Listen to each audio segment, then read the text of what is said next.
أعوذ بالله السميع العليم من الشيطان الرجيم. بسم الله الرحمن الرحيم. ربنا لا تزغ قلوبنا بعد إذ هديتنا وهب لنا من لدنك رحمة إنك أنت الوهاب. اللهم اقض ديننا ودين المدينين وفرج كربنا وكرب المكروبين وفرج همنا وهم المهمومين. اللهم إنا نعوذ بك من الهم والحزن والعجز والكسل والجبن والبخل وغلبة الدين وقهر الرجال.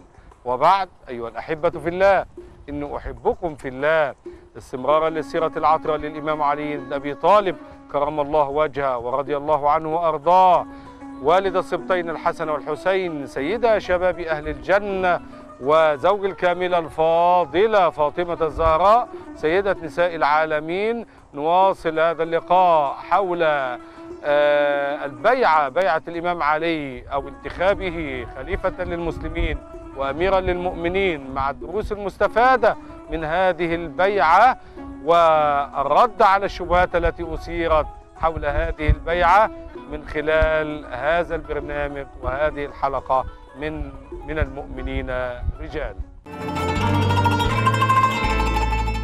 أيها الأحبة في الله، إن أحبكم في الله. الدروس المستفادة من بيعة الإمام علي ليكون خليفة للمسلمين وأميرا للمؤمنين دروس كثيرة وقوية ومفيدة في عصره والعصور التي تليه إلى عصرنا هذا. الشورى من أهم هذه الدروس، ثم أهل الحل والعقد أو زي ما يسمون النخبة أو علية القوم أو أصحاب المشورة إلى آخره.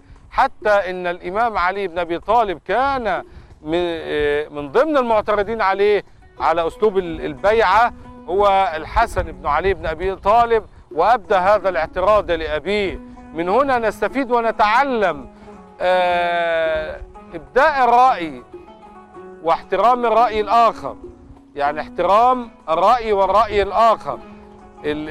علي وهو أمير المؤمنين يحترم رأي ابنه، والابن يحترم برضه رأي أبيه. أيضا لطف المعاملة ما بين الأب والابن، يعني يقول له يا بني وده يقول له يا أبتي كذا. لطف المعاملة بين الأب وابنه النهاردة ده يعني لإما مش موجودة خالص، لإما موجودة بشكل فيه نوع من التفريط في حقوق الأب. يقول له يا أبو علي إيه يا عم مش عارف إيه. ويعني إحنا عاوزين التعامل بلا إفراط ولا تفريط، لا أتجاهل حق الأب تماما ولا إن العملية تبقى بلا حواجز. فبيقول له يا بني يا أبتي، ففي نوع من لطف العلاقة ما بين الأب وابنه. أيضا صراحة الابن مع أبيه، بيقول له الحقيقة كذا، أنت تزعل بس ده الحقيقة كذا، أنا رأيي كان كذا. صراحة الابن مع أبيه. أيضا إبداء الآراء، مفيش حد يبقى عنده رأي وما يقولوش، قول رأيك اتاخد بيه أو ما اتاخدش بيه. تفنيد الحجج والبراهين الواحدة بعد الأخرى، أنت قلت لي كذا الرد عليها كذا، التانية قلت إيه كذا الرد عليها كذا. ودي العلاقة ما إذا كانت بين الأسرة الصغيرة فبتكون بين الأسرة الكبيرة، وده تعود الصحابة تعودوه على يد النبي صلى الله عليه وسلم. يبقى الأمر الثالث بعد الشورى وأهل الحل والعقد، وهو علامة تسرع، أو ليه الإمام علي ما انتظرش حتى ياخد البيعة من الأمصار والولايات.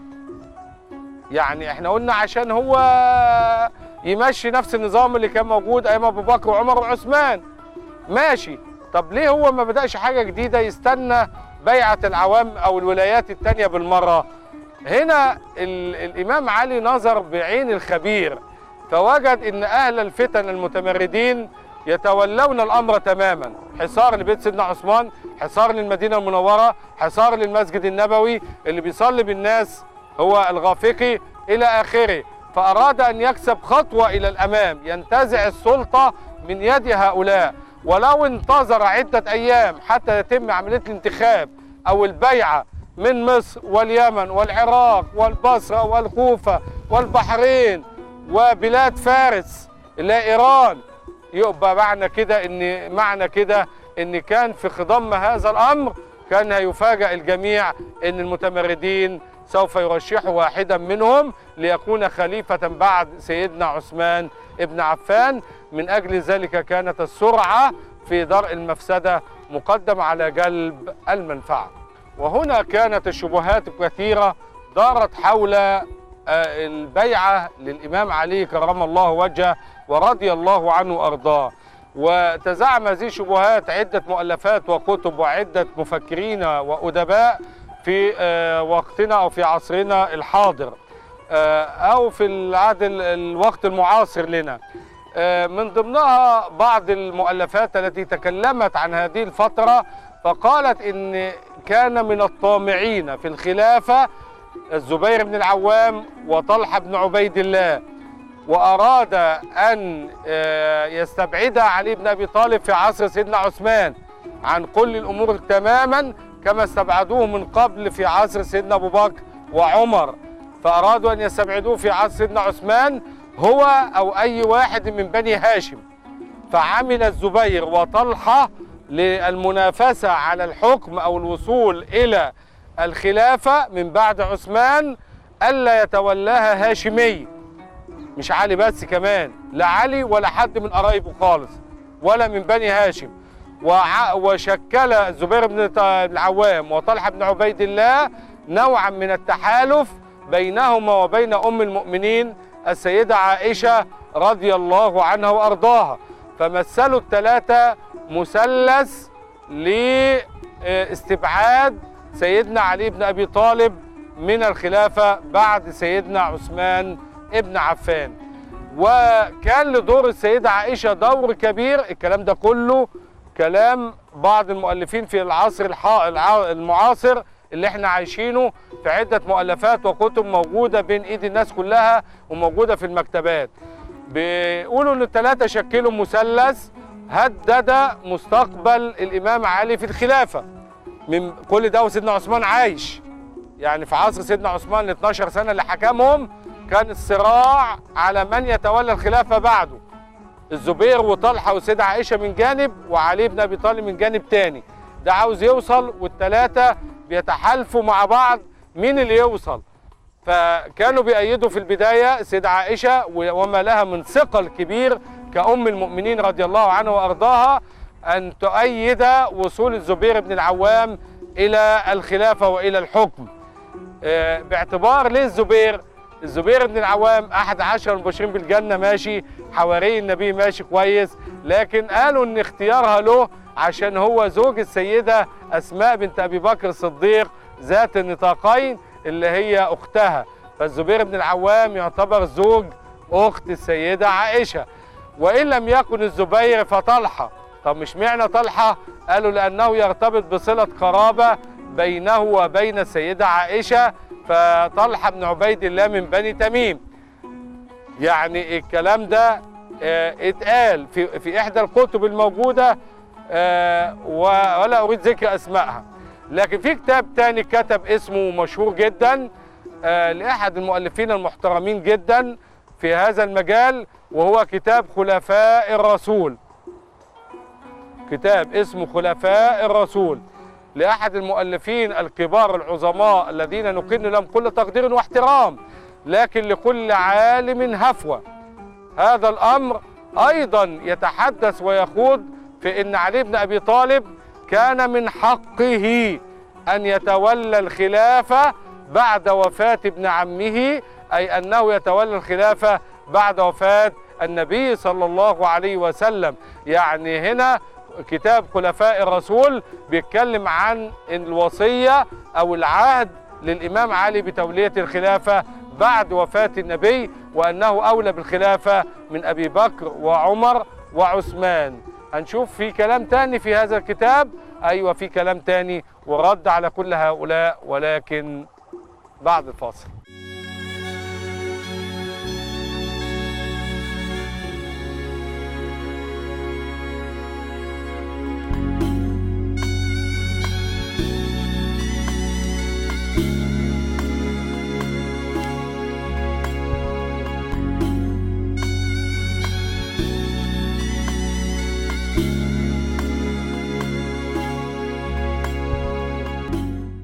أيها الأحبة في الله، عدتم إلينا وعدنا إليكم. هذه الشبهات مما تدمي القلوب، سواء كانت بقصد أو بغير قصد، ونظنها أنها بغير قصد من باب البحث والعلم وغير ذلك.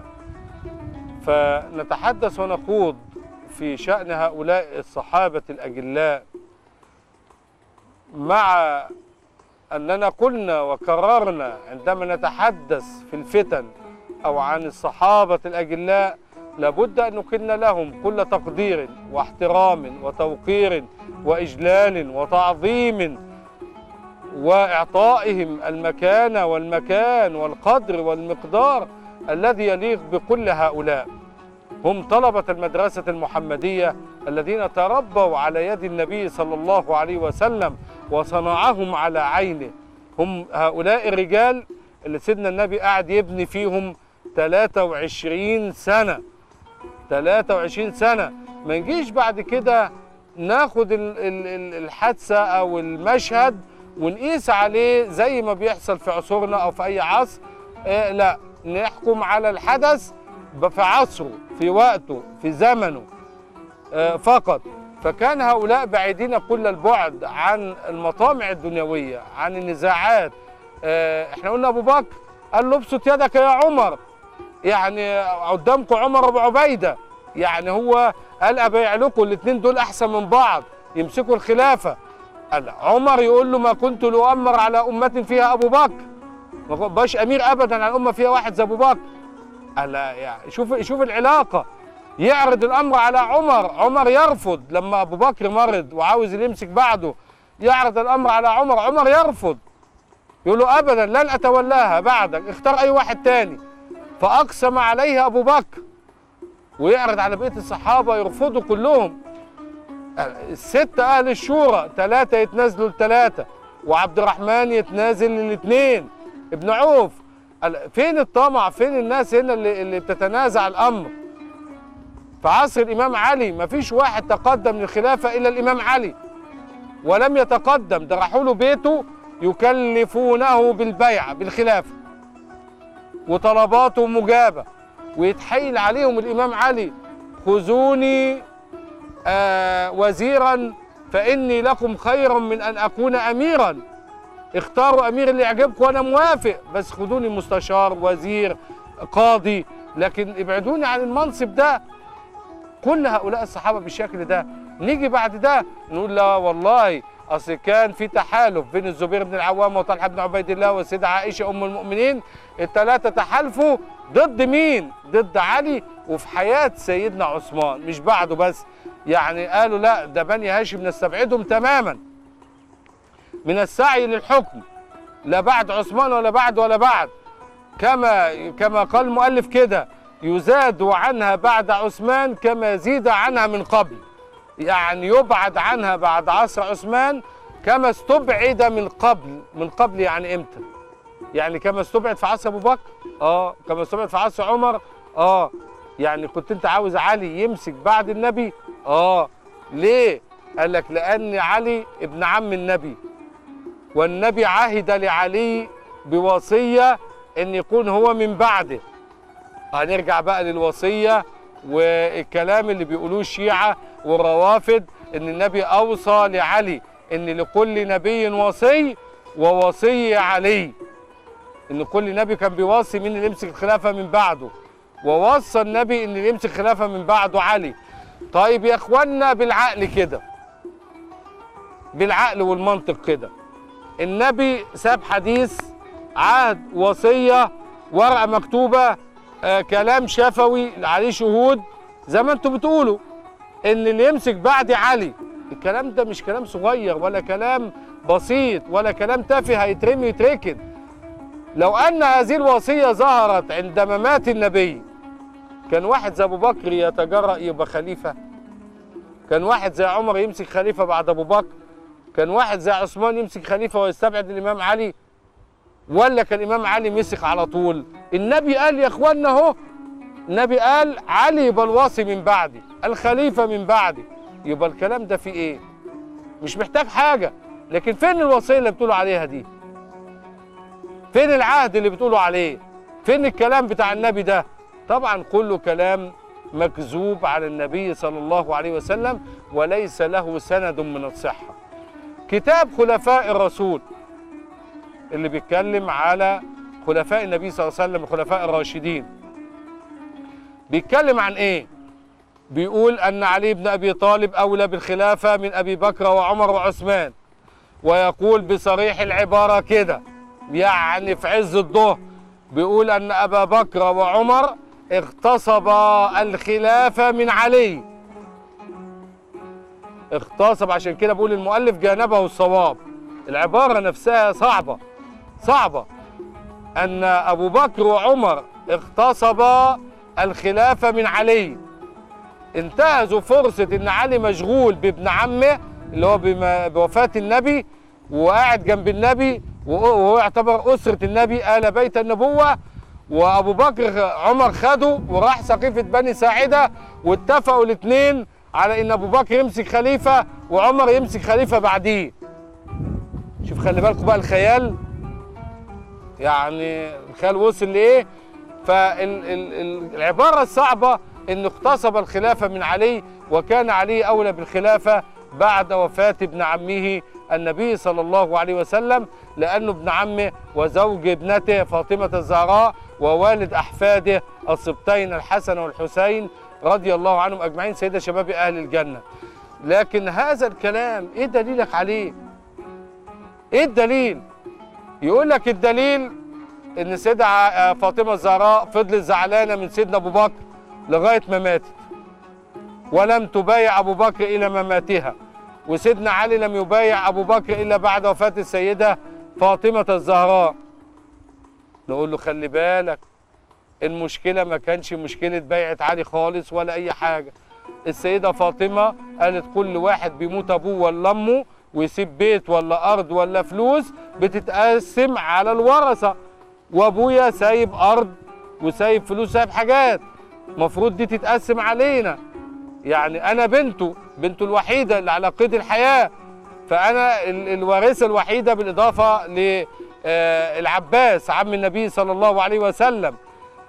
فطالبت بميراث أبيها، القضية باختصار طالبت بميراث أبيها. ذهبت لسيدنا أبو بكر أنا عاوزة ميراث أبويا، قال لها أباك ليس كأي أب، أبوك مش زي أي أب تاني. إزاي ده أنا عاوزة الميراث؟ قال لها لا، سمعت هذا الحديث من النبي صلى الله عليه وسلم. ده سيدنا ابو بكر اللي بيقول للسيده فاطمه بقى اهو، نحن معاشر الانبياء، بيروى عن النبي الحديث ان سيدنا النبي قال نحن معاشر الانبياء لا نورث ما تركناه صدقه. يبقى ما فيش ميراث لايه؟ لا لاي نبي ولا لسيدنا محمد، ما تركناه صدقه. وده مين اللي بيروي الحديث؟ ابو بكر الصديق، فصدقته السيده فاطمه الزهراء. طيب لما السيده فاطمه لها حق وطالبت بيه، ابو بكر ما اداش حقها، فين حق الامام علي في الميراث؟ ما طالبش بيه ليه؟ فين حق العباس في الميراث عم النبي؟ ما طالبش بيه ليه؟ لكنهم جميعا امهات المؤمنين زوجات النبي لهم في الميراث، ما راحوش طالبوا بيه ليه؟ كل هؤلاء كان لهم حق إلى أن سمعوا الحديث من سيدنا أبو بكر الصديق نحن معاشر الأنبياء لا نورث ما تركناه صدقة. فاقتنعت السيدة فاطمة الزهراء وعادت إلى بيتها، لكن ألم بها المرض. واللي بيدل على حسن العلاقة بين سيدنا أبو بكر وعمر من جانب وبين علي وفاطمة من جانب إن سيدنا أبو بكر كان يرسل زوجته كل يوم أسماء بنت عميس، سيدة أسماء تطبب يعني بتعالج السيدة فاطمة الزهراء إلى أن حانت وفاتها، إلى أن ماتت. فقال علي تقدم يا خليفة رسول الله لصلاة الجنازة، فقال له لا يا أبا الحسن، ما كان ليصلي عليها إلا أن. فقال أبا الحسن، شوف أبا الحسن، فقال علي والله ما كنت لأتقدم للصلاة عليها يا أبا بكر، تقدم أنت فأنت خليفة رسول الله. ايه الجمال، ايه العظمه، ايه الاخلاق دي كلها، ايه الحب، ايه الموده، ايه الرحمه، ايه الالفه ديت المزروعه بين القلوب.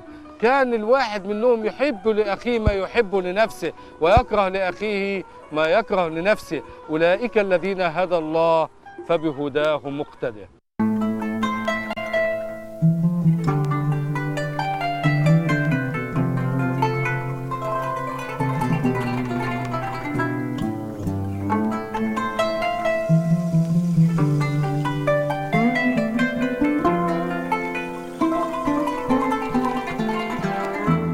بسم الله الرحمن الرحيم.